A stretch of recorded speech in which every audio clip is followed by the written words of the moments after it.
नमस्कार विद्यार्थी मित्रांनो, आज आपण धीस दॅट डज दोज चा उपयोग पाहणार आहोत। तर धीस दॅट डज दोज हे दर्शक सर्वनाम आहे, म्हणजे कोणती वस्तू दर्शवण्यासाठी, कोणते प्राणी दर्शवण्यासाठी किंवा कोणती व्यक्ती दर्शवण्यासाठी आपण या ठिकाणी या दर्शक सर्वनामाचा उपयोग करत असतो।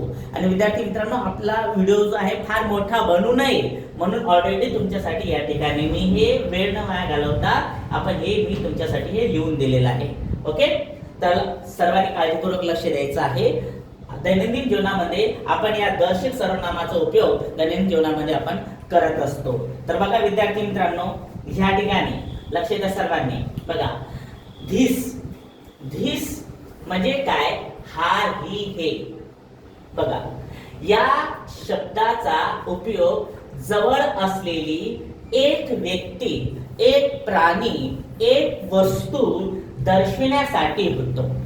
दर्शविण्यासाठी, जसे की बघा या ठिकाणी आपण काय लिहिणार आहे? धीस इज अ कॅट, म्हणजेच काय? या ठिकाणी ही मांजर आहे, ही मांजर आहे, अशा प्रकारचं आपण लिहू शकतो। ओके, त्यानंतर आपण एक या ठिकाणी एक व्यक्तीच्या विषयी जर विचार केला, बघा काय लिहिणार? धीस इज अ आपण एक वस्तू बघूया आता। बघा, दिस इज अ बॅग, म्हणजे ही पिशवी आहे, ही पिशवी आहे। त्यानंतर आपण बघूया आता, बघा या ठिकाणी काय करणार आहे? बघा, दिस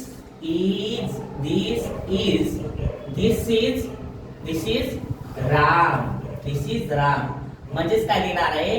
की हा राम आहे, हा राम आहे। अशा प्रकारे आपण या ठिकाणी एक वस्तू, एक व्यक्ती, एक प्राणी दर्शवण्यासाठी आपण धीस चा उपयोग या ठिकाणी करत असतो। तुम्हाला क्वेश्चन बनवायचा असेल तर ह्यामध्ये तुम्हाला क्वेश्चन बनवायचा असेल तर तुम्ही क्वेश्चन अशा प्रकारे बनवू शकतात। बघा या ठिकाणी हे जे इज आहे, हे सायकलिक क्रियापद अगोदर घ्यायचं, त्याच्यानंतर हे दिसे नंतर घ्यायचं। कशा प्रकारे बघा या ठिकाणी तुम्ही लिहू शकता, इज धीस राम, म्हणजेच काय? हा राम आहे का? अशा प्रकारे तुम्ही लिहू शकता। त्यानंतर आपण येतोय या ठिकाणी दॅट वर। बघा, दॅट म्हणजेच काय? तो, ती, ते। या शब्दाचा उपयोग दूर असलेली एक व्यक्ती, एक प्राणी, एक वस्तू दर्शवण्यासाठी होतो। कशा प्रकारे? बघा काय लिहिणार आपण? दॅट। बघा, that is a cat, that is a cat, म्हणजेच काय? ती मांजर आहे, ती मांजर आहे। त्यानंतर आपण या ठिकाणी लिहू शकतो, बघा, दॅट इज अ बॅग, म्हणजे काय? ती पिशवी आहे। त्यानंतर लिहू शकतो आपण, दॅट इज अ राम, म्हणजे काय? तो राम आहे। बघा, दूर असलेली एक व्यक्ती असेल, एक प्राणी असेल, एक व्यक्ती असेल, वस्तू असेल, अशा प्रकारे आपण दॅटचा उपयोग करू शकतो। दूर असलेली एक वचनाची वस्तू असेल, व्यक्ती असेल, प्राणी असेल आणि वस्तू असेल, हे दर्शवण्यासाठी आपण दॅटचा उपयोग करत असतो। तशाच प्रकारे त्याचा पण तुम्ही क्वेश्चन बी बनवू शकता, म्हणजेच काय? इज दॅट राम, म्हणजेच काय? तो राम आहे का? दैनंदिन जीवनामध्ये आपण अशा प्रकारचे शब्द, वाक्यांचा जर प्रॅक्टिस केली, सराव केला, तर आपल्याला अशा प्रकारचे दैनंदिन जीवनामध्ये इंग्लिश मध्ये बोलत असताना अतिशय चांगल्या प्रकारे फायदा होत असतो।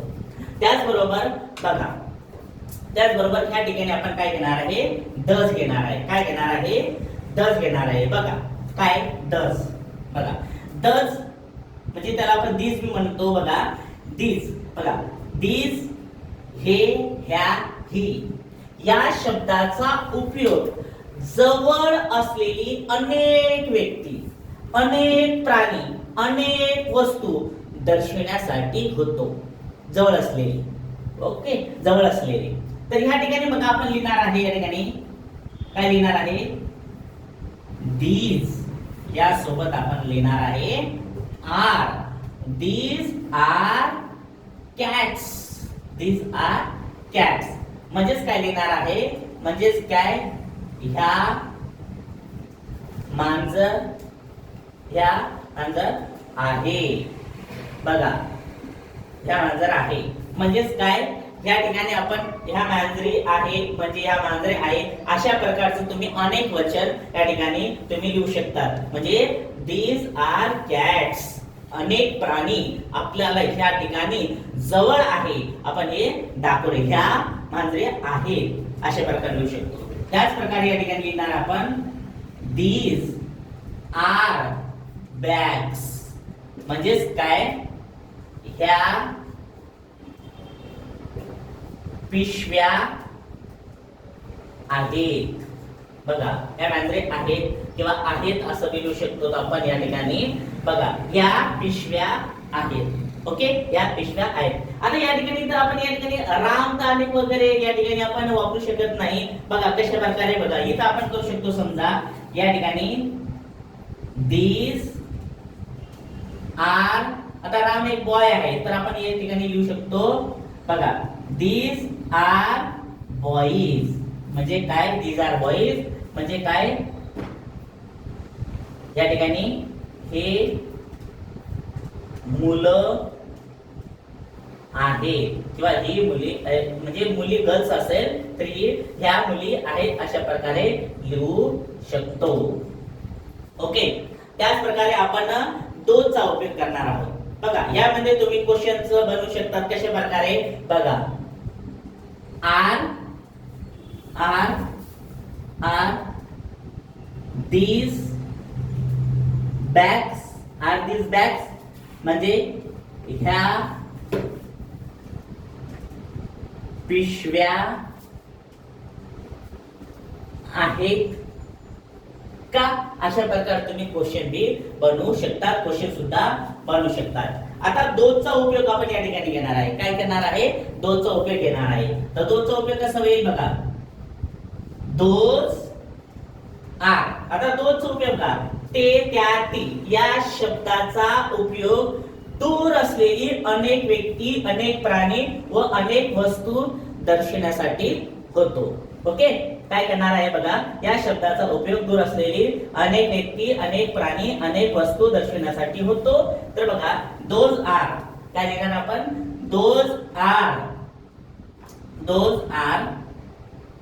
आर कॅट्स म्हणजे काय, दोज आर कॅट्स म्हणजे त्या मांजरी आहेत. तुम्ही मांजरी लिहू शकतात, मांजरी लिहू शकतात. बघा त्या मांजरी आहेत, इथे मी मांजरी लिहू शकतात. Okay okay, those are cats त्या मांजरी आहेत. तर बघा या ठिकाणी दूर असलेल्या अनेक प्राणी आपण या ठिकाणी वापरू शकतो, दर्शविण्यासाठी वापरू शकतो. त्याचबरोबर आपण लिहिणार आहे बघा दोज आर बॅग्स म्हणजे काय, त्या पिशव्या आहेत. त्यानंतर आपण लिहू शकतो बघा those are boys, those are boys म्हणजे काय, ते मुलं आहेत. बघा अशा प्रकारे आपण these, that, does, those चा उपयोग करत असतो. तर विद्यार्थी मित्रांनो चांगल्या प्रकारे व्यवस्थित चांगल्या अक्षरामध्ये हा व्हिडिओ पॉज करून पुन्हा व्यवस्थित लिहून घ्या ओके, आणि याचा सराव आपल्या दैनंदिन जीवनामध्ये तुम्ही करा. ओके, याचा सराव तुम्ही दैनंदिन जीवनामध्ये करा. समजलं? तर सर्वांनी व्यवस्थित लिहून घ्या.